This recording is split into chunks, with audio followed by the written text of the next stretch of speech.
Hi everyone. Today we're going to talk a little bit about a needs analysis. In this course, you're going to be creating a curriculum, any curriculum that you want for any subject for any grade level. The first thing that you'll need to do is to create your own needs analysis. So as you've learned from the videos, a needs analysis will help you determine what students need to know, just like we did in the KWL chart. So right now I'm going to show you some examples of previous needs analysis that students in my other classes have done.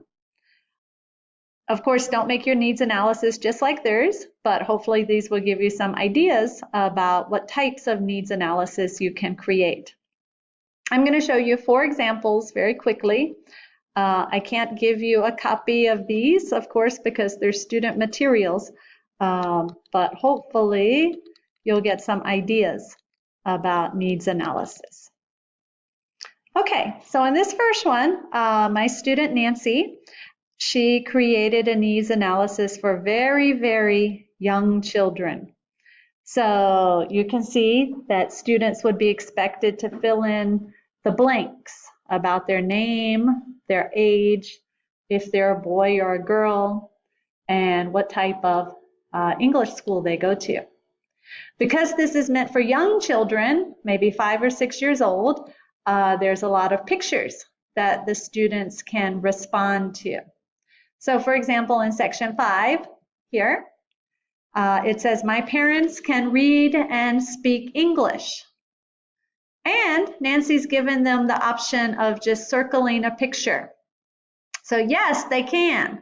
Or yeah, a little. Or no, my parents cannot speak English. The same for I like to read books. Yes, I can. A little bit. Or no, I can't. Okay, Nancy also gives them lots of questions about reading. So she developed a curriculum for reading, beginning to read for 5 and 6-year-olds. So, with whom do you like to read? And now we have pictures with words, so the students are starting to read a little bit, but they're also able to identify their answer with pictures. What do you like to do the most? This helps Nancy in determining what types of elements to include in her curriculum. Who do you like to share your ideas with? That lets her know if they like to do individual work or group work. And then she gives them an opportunity to even write. So I think reading is important because, and they can write their answers. Okay, the next part of the needs analysis, again, she uses smiley faces and has the students answer. So the big smiley face is I agree, the uh-oh is sometimes, and the unhappy face is I disagree.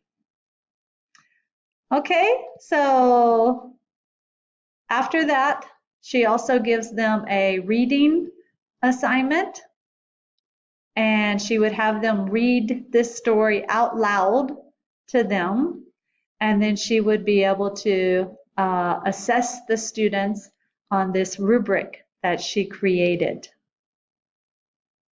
Okay, so this is one example. This is Nancy's example for a reading curriculum needs analysis. Okay, now we're going to take a look at another needs analysis, and this one is for adults who are learning English as a second language. So it looks like a standard form. Students fill in the form. He asked them about how well they can read and how well they can speak in English. And then he gives them a little grammar test to see how well their English ability is. And based on the results of the grammar test, he would know what types of grammar points to include in his curriculum. So notice this one doesn't have any pictures.